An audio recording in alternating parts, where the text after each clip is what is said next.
Hi, this is Louise Smart. I'm going to be sharing with you about dominion over our reality. Before we deep dive into that, just so that you know, if you want to click through to my website at any point or after you've finished listening to this, there's a little arrow at the bottom right-hand side of the screen of the YouTube recording. And if you click on that, you'll see all the links and information there. So also, before we really get sort of stuck into this, I want to really clarify something, and that is that when I say the word mind, I'm talking about our God source creator mind, the love, the all-inclusivity of that creator being that gave birth to each of our individual consciousnesses, each of our minds. So this is since the beginning of time. And if you think, I like to use the imagery of like a sun, and that's the creator, and then the individuated rays of light, or our soul light rays. So we're all still connected, but each individual ray is like a thumbprint. It's completely unique. So we all share this one God mind, which is our true identity. And it's the home that we're all really seeking to come back home to via the awakening and ascension process while still in the body.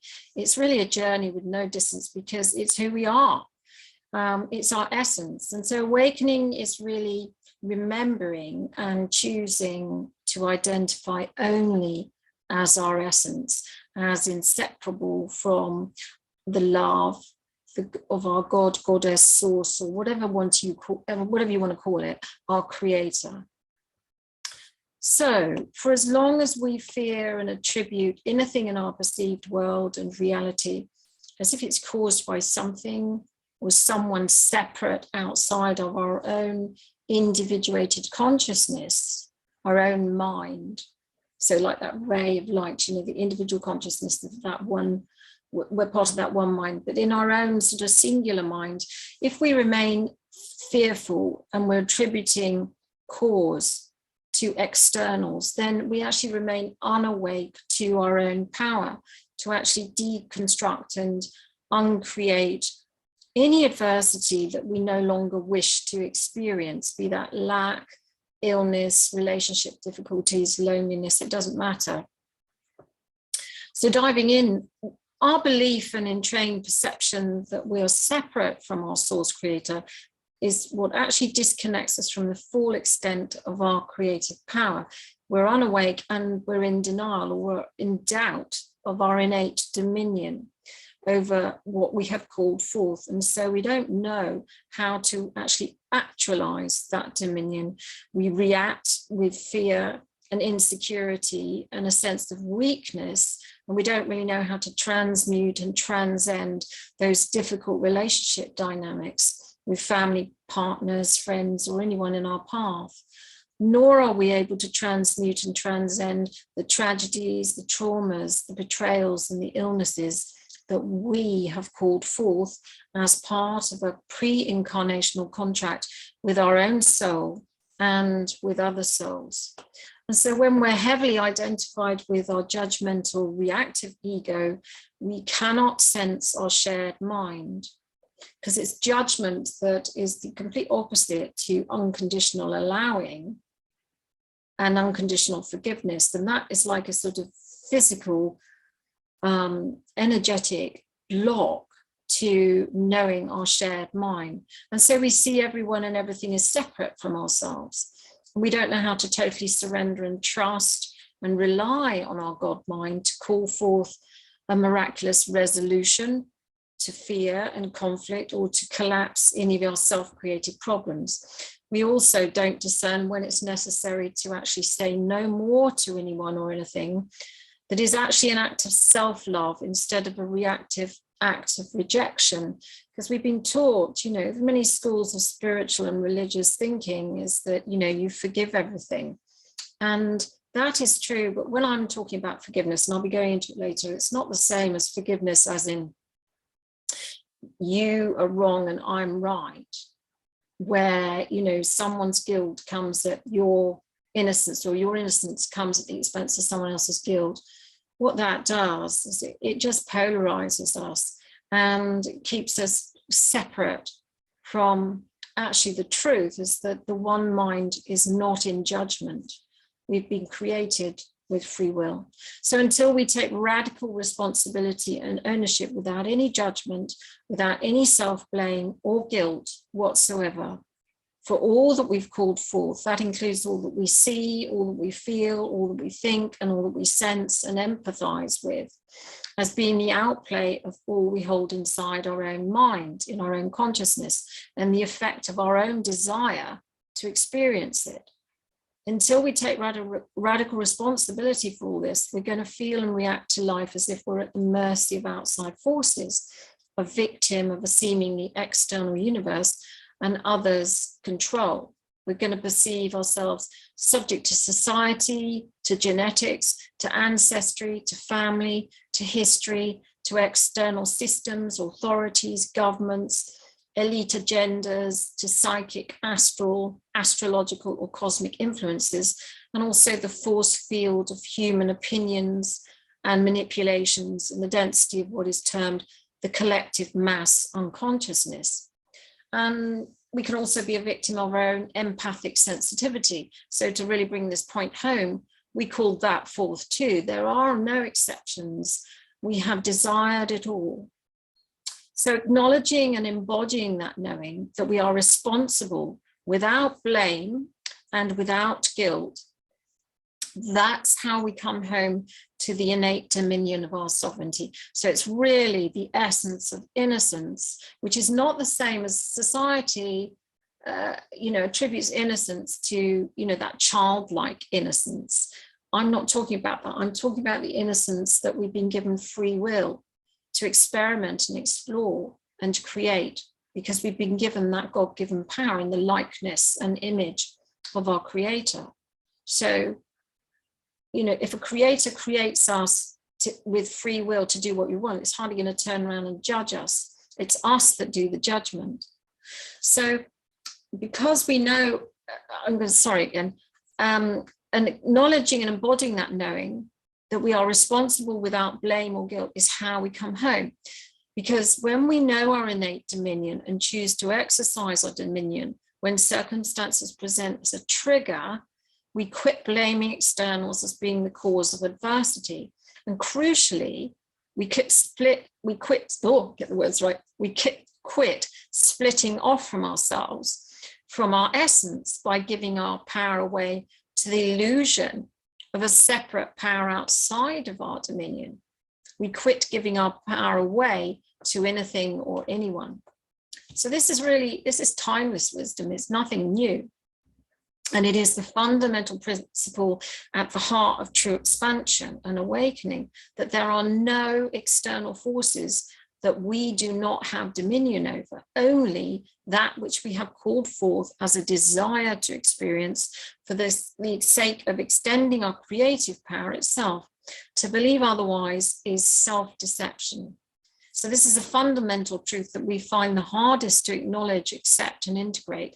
And we can spend lifetimes dancing around it because we cling to the ego's love of judgment and blame and punishment. And so we delay the gratification of remembering and accepting this truth that is the doorway to our complete freedom. So even though our ego creates its reality outside of love, nevertheless, it is still enormously powerful because it's still using an albeit distorted aspect of that very same power that comes from the omnipotence of our God mind. So choosing to give up the ego's hold on our reality and completely surrender and commit to being guided by our true mind as one with source is what is really meant by going through the eye of the needle. It is not for the faint-hearted.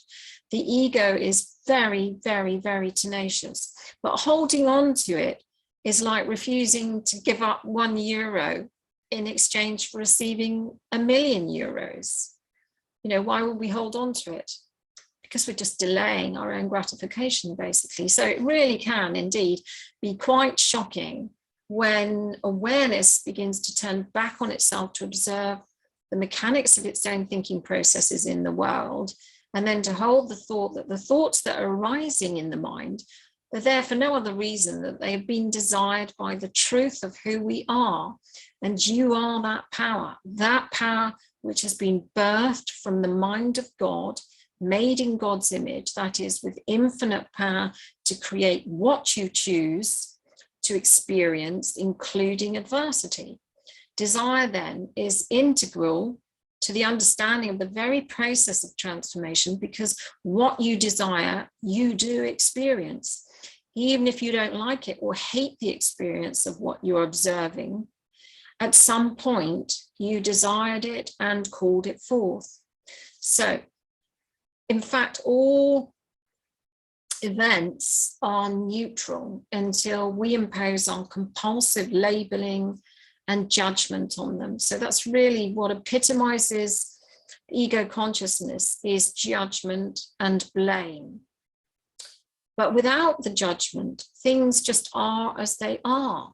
It's our really obstinate, obsessive identification with judgment that actually binds us up in the vice-like grip of an uncomfortable, dense energy that we both fear and we want to escape. We want to escape the torment as if it's being done to us, as opposed to us doing it to ourselves. So why would we choose to experience adversity? Quite frankly, it's just very simple, because we can. Because as an eternal extension of Source, we have been given free will to desire any experience, including the experience of being separate from love, and to witness the entire unlimited spectrum of experience and emotions and sensations as a result of that separation from love. And we've been given all of this without any judgment or condemnation for our choices by our Creator. It's only us as humans in a state of unawareness of our vast divine power. We're the ones in that state of unawareness that believe in judgment and punishment and paying the price for our free will choice, which is what the notion of balancing karmic debt is. So karma, the whole thing, the real problem with it is that we have this identity only with that separated aspect of our God self, the ego mind. And the last thing the ego wants is to feel responsible for our own pain. So we play the game of blame and judgment, and we never, ever own the power we have used to create outside of love until we desire to wake up. And so in the interim, we become egocentric instead of God-centric, and we repeatedly disempower ourselves by attributing the cause of adversity to someone or something outside of ourselves. And this is what fragments our soul light. So our soul light literally comes in through the body, but if we get into any kind of adversity and we start to judge it, we literally split off from ourselves. You know, that's how we've gone into separation. We've split off from our soul light, from the immense power and love of our wholeness that allows all things, forgives all things, and trusts all things, and transcends all things. We really just forget the fullness of who we are by identifying only as the ego. So karma is actually a man-made third density enslavement construct that's built entirely on judgment and guilt as a mechanism of control through fear of punishment deserved. So the fundamental precepts of karma run through society, religion, and spirituality, and they keep people inside an energetic frequency fence in bondage to their fear of punishment for the supposedly unforgivable past, and in bondage to separation consciousness that pays homage to a punitive, wrathful, judgmental God.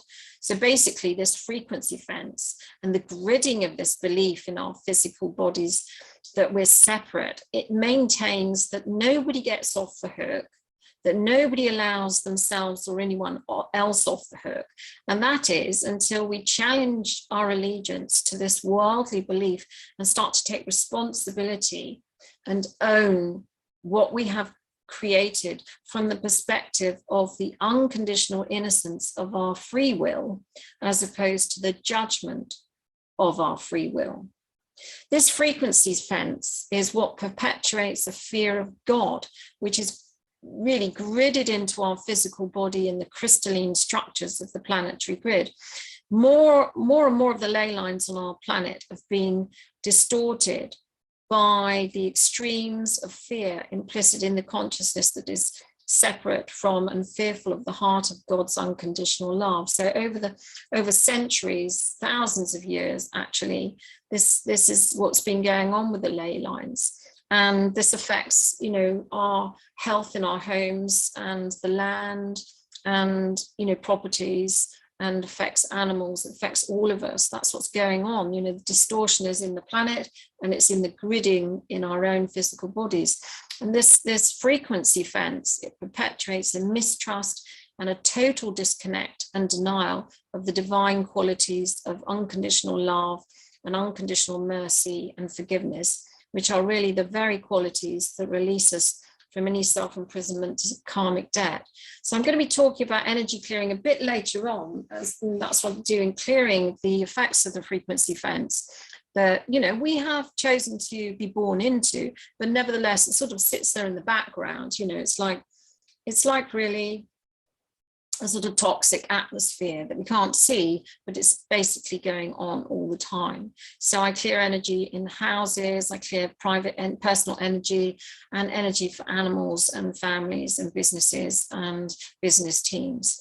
So this frequency fence is what keeps us disconnected really from the intelligence that no matter how dark the experience, for instance, being betrayed, we called it forth. We desired it. So why would we then go out and punish ourselves or another for it? If we really know that we've called something forth, then punishment is just like adding salt to a wound. Madness, really, isn't it? So the base notion of karma is a simplistic, superstitious take on the notion of cause and effect, with no way out except through justified punishment as payment due. And it really isn't loving, it isn't forgiving, and it isn't allowing, and it isn't trusting. Whereas the justice of source of our creator is unconditional allowing and unconditional forgiveness, unconditional being the really important term here. So again, why would we do this to ourselves? Why would we give ourselves, why would we call forth so much adversity and suffering? In the grand scheme of eternity, it is our lifetime now is one tiny fragment of our being in time, innocently desiring to call forth and explore what it is and to create with another power other than love, and the desire to call forth and experience the full spectrum of that, including adversity in all its myriad forms. So the problem is we identify only with that tiny creative aspect of our power, and we reject our God mind that actually allows all things and accepts all things and embraces all things unconditionally. So really, you know, positive separation is making the shift from identification with the ego and working through the shadow energies that have been collected over time and are imprinted into our energy bodies, shifting and cleansing and alchemizing all of that and moving identity into our God self. So instead of unconditionally allowing our creations and perceiving them as neutral, what we've done is we've thrown judgment and punishment and self-punishment into the mix. And this is what really concretizes our ego mind. Judgment is the dense binding glue that keeps us stuck in karmic cycles. Judgment keeps this illusory reality ticking. Judgment is what creates the weight of density of vibrations that we feel, because it gives rise to endless guilt. And guilt is a very heavy, uncomfortable vibration to feel. And so we do somersaults not to feel it. Guilt, when you think about it, is actually its own form of punishment. It is very much linked to fear, because guilt in the judgmental ego mind is always deserving of punishment. And so we try to suppress and deny that guilt, or we project that guilt and punishment onto others. We would rather project blame onto others than take responsibility for what we ourselves have called forth without blame. So if we've had some betrayal, so someone's betrayed us, we've called it forth. We've made a soul contract pre-incarnationally for that to happen. So to add blame and judgment onto the mix instead of learning how to take responsibility, learning how to diffuse and let go of pain and hurt, learning how to transmute and alchemize the trauma and then move into full identification with source. That's what needs to happen for us to get free. So it's really guilt giving rise to a deep-rooted unworthiness in us, feeling unworthy of good things because we're guilty, is what drives people to people please and appease others and compromise, and all of that leads to resentment and reactivity of that resentment and anger.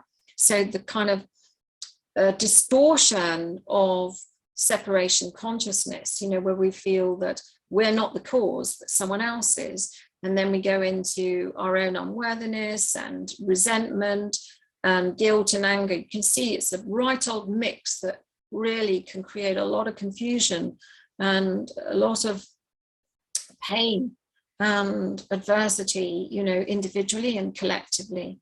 So to free ourselves, we have got to move towards forgiveness, and really by forgiveness here, I mean the allowing, the acknowledgement that we created and we've been allowed to allow our own creations without judgment, not because they're bad or wrong or someone else is bad or wrong, but because forgiveness and allowing of our innocence of our free will as we were created and as we create actually mimics the qualities of our God source. As a result of this unconscious denial and rejection of the reality of our God-given dominion, we really have no real concept of living freely without fear in the present. We don't feel at home and safe here. And so we're well defended to ensure protection against adversity, especially lack and loss, that we never question their origins or our defenses. The origin of lack and loss and all adversity is in our own mind. It's concocted in our own mind, in our own consciousness, maybe lifetimes ago, or maybe right back at our inception. But we ourselves originally concocted it as the idea of a power other than love, which is how we separated from our God self. And we just accept, when we're unaware, we just accept that the result of our self-created separation is how life is. We take the shit with the cream, I say. We just accept that that's how it is. But it's actually a shadow of true reality. And true awakening to true reality means awakening to our Christed consciousness. So this is not about Christ, Jesus, the being. Our Christed consciousness is knowing who we are and acknowledging who we are and identifying with who we are in truth as part of the one mind, not the separated mind.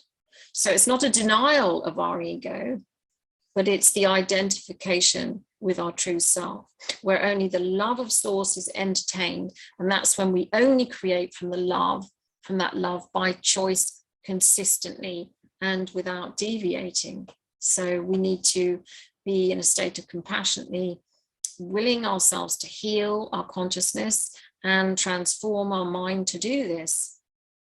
Everything we are experiencing right now and always will be a case of it arising from our own very powerful creative mind, our very powerful consciousness. So for as long as we don't question our tendency to play small, to defer to others' authority and to seek refuge in gurus and systems of guidance to navigate supposedly outside forces, we just remain in a state of self-denial and rejection of our innate dominion. And this denial generates fear of our own manifested creations. So if we've created something, albeit an adverse situation, if we can create it, we can uncreate it. So the process of moving towards uncreation is not necessarily understanding how form comes into our reality, but to recognize the state of mind that would entertain adversity. That is in and of itself, it's a step away from pure love. If you step away from it, it's a sort of self-rejection. So that is what has to be, you have to drill down to that within yourself, deep, deep, deep in the core of your energetic and the mind of your totality, to look at how that sits in your physical structure, how you feel that separation, and that can be transmuted and healed. So until we are able to do that, we're avoiding the knowledge and connection and trusting our own master teacher within. And this generates fear of someone or something having power over us and controlling us.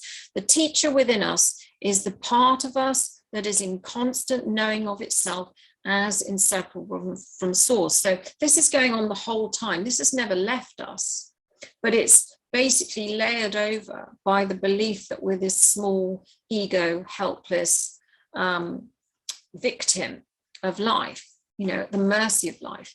So our helper is the quiet voice, helper teacher is the quiet voice of the comforter and the guide within that was created the moment a tiny part of us chose to create and experience a separate reality from love. And that teacher, whatever you want to call it, your higher self, your Holy Spirit, your guide, your teacher, that is what enlightens and awakens each of us to the fullness and innate safety of our vast power and dominion when we fully desire to know it.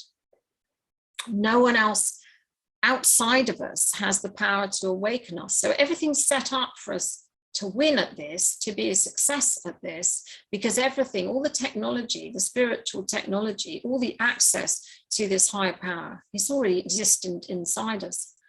No one else knows your unique way home to the truth of yourself.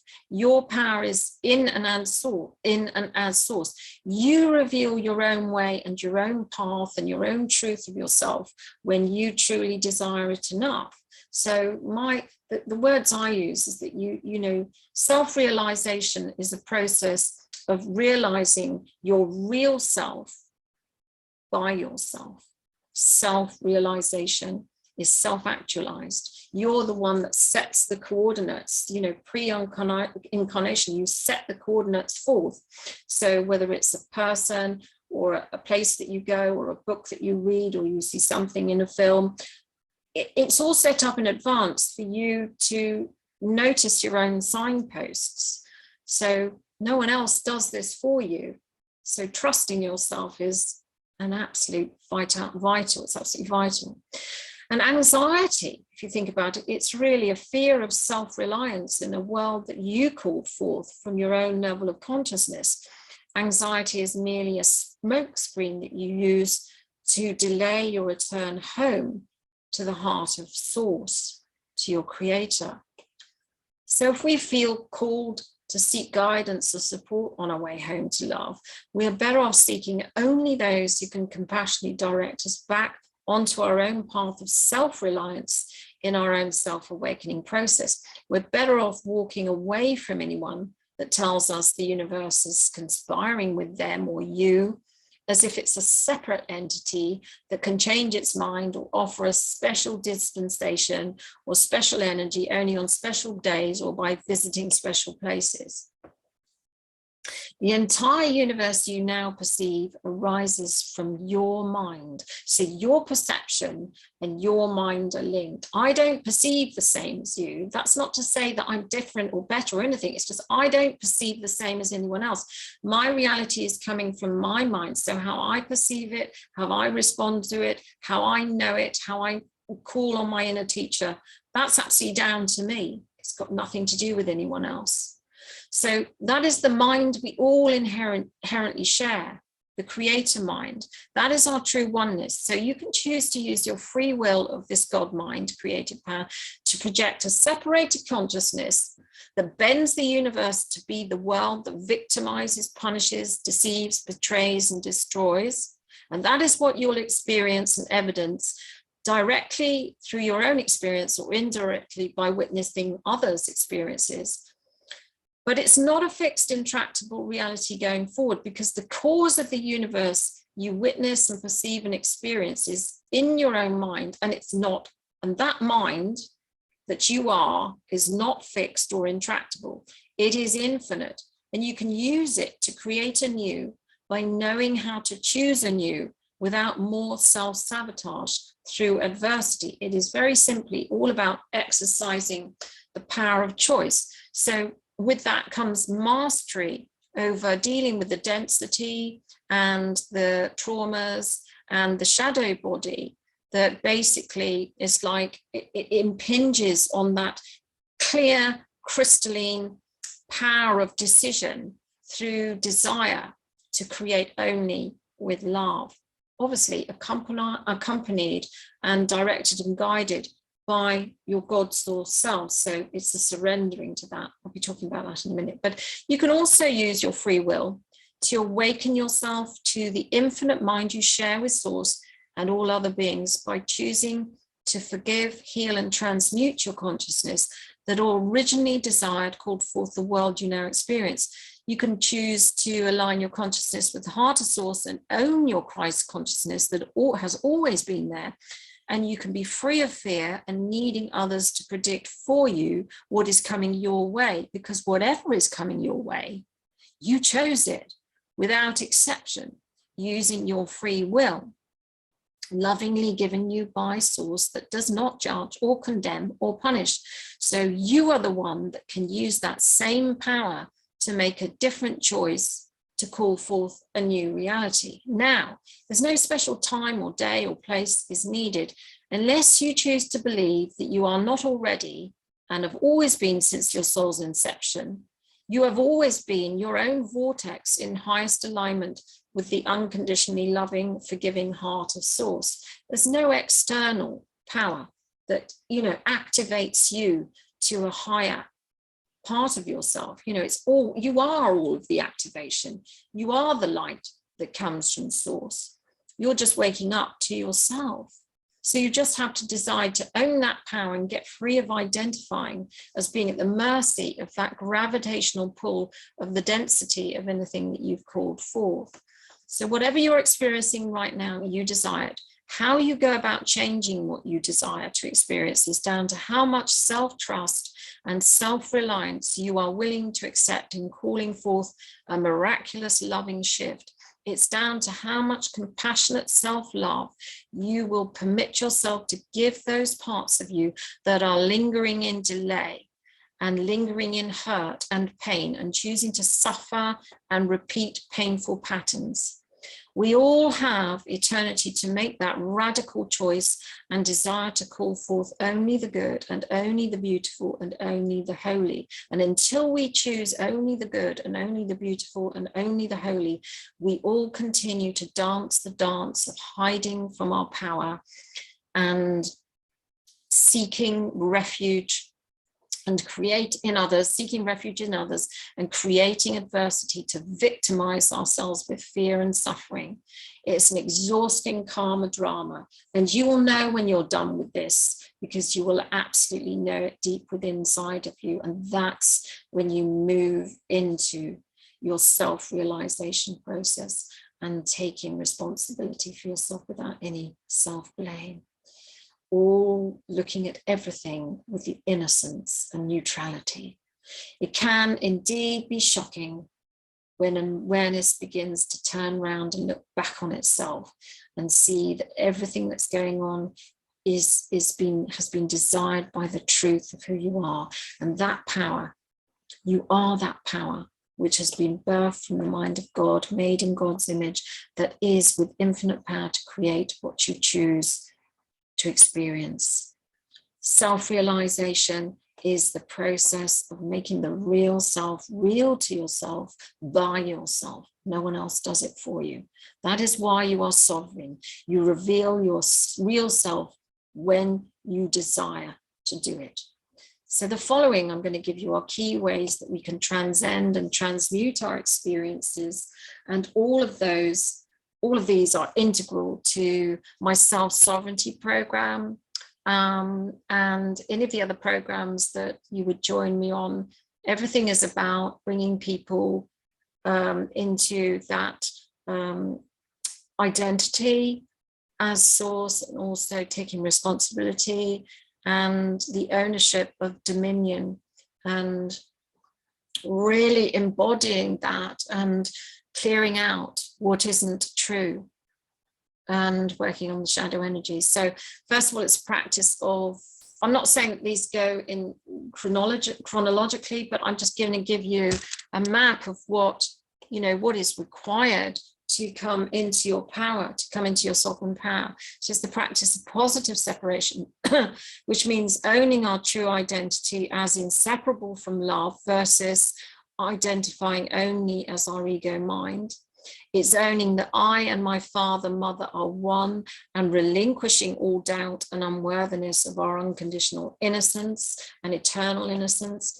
It's a commitment to embrace every event or experience as our own creation and allow it to be unconditionally neutral and not judge it as good or bad or right or wrong. This upholding of neutrality is what gives rise to a detachment that takes us out of the gravitational pull of the ego mind and compulsive fear and reactivity. It's a detachment that gives rise to a confidence in our dominion, to call forth miracles where we abandon all effort to control all outcomes and hand the whole situation, no matter how difficult, over to our inner teacher, to God, to Holy Spirit, to our guide, whatever you want to call it. We let that higher aspect of our soul reorganize reality for us, be that a relationship, our health issues, finances. All planning based on fear, protection, or defense is completely put aside. It's radical. So this detachment and surrender of control and calling forth the miracle, it brings forth a tangible levity, a real lightening up and shift into our transcendence with our felt senses, where we perceive things very, very differently. We have a gradual remembering of our power and the innate dominion within us, which gives us back an unshakable certainty that we are loved unconditionally by love itself and that we are innately safe. So unlike most worldly concepts of sovereignty, it is dominion through a peaceful, fearless surrender, not control or dominance. So this detachment is not a denial of the ego or how we feel. We do indeed have to acknowledge the ego and embrace its pain, and including the pain in our past lives that's been locked down and gridded into our energy bodies. But we do this without the sense of victimhood and unworthiness. So in my sessions with clients, I do this by taking them through a process of unconditional soothing, compassionate love and dialogue with the parts of us that feel hurt, rejected, abandoned, betrayed, deceived, overlooked, ignored, confused, angry, resentful, helpless, hopeless, because all of this lives on inside us until we give it our loving attention, and it will sabotage our life until we do. So this is also inner child work. I also take clients through approaching every adversity as what our soul has called forth as an opportunity to love and forgive and cherish ourselves more deeply. Our inner teacher can use absolutely anything to bring us to dominion. So no experience was wasted. Nothing that is going on right now is a wasted experience. It can all be used by our inner teacher to heal and transform us.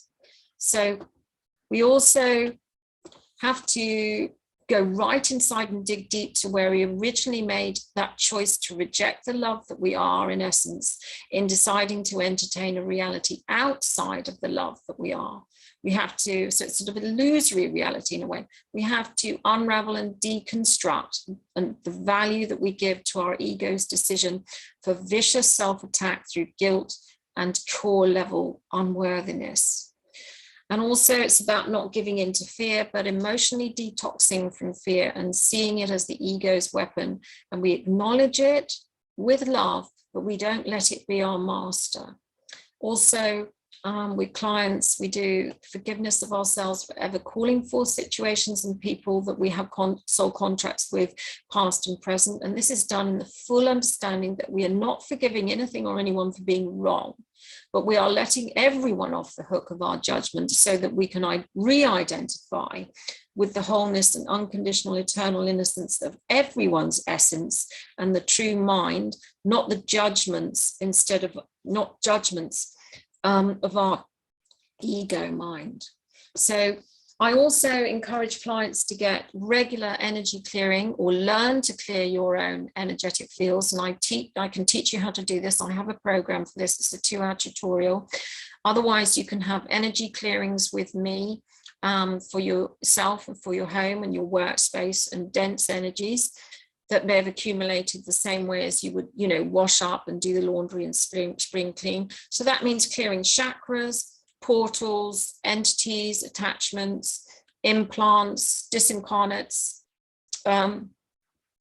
repairing of 12-strand DMA damage, and clearing all blocking and interfering and dark, intrusive, or oppressive energies and discordant energy program in any lifetime, in any dimension, and clearing past life self-punishment programs, hidden vows, and sabotaging limitations on your freedom, sovereignty, and ascension.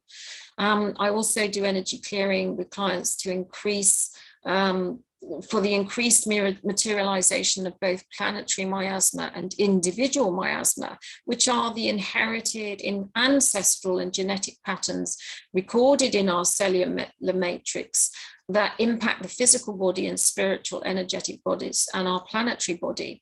So more of these miasmic patterns are surfacing now because it is their time to be cleared, to be able to shift and ascend to this next level of higher density. So this energetic clearing and forgiveness and loving compassion are all powerful transmuters of stuck, dense energy, and they are what open the door to high awareness of our oneness with Source, where the gifts don't just show up, our spiritual gifts and our awareness and knowings, they don't just show up. We get the guidance to use them from within. We get the inner guidance that comes from a greater connection to our God Source self. We know we are loved, we know we are safe, we know we are lovable and worthy, and we're always given the resources and guidance we need to fulfill our purpose in extending only love from the one mind in the particularly unique way that we are destined to do. So I think that sort of sums up what I wanted to say for today. So if you are interested and want to learn more from me, I suggest looking at the links back to my website. There's energy clearing programs, the soul sovereignty program. And yeah, I think that's just about it. Thank you so much for listening. It's Louise Smart from emotional-detox.com. Thank you.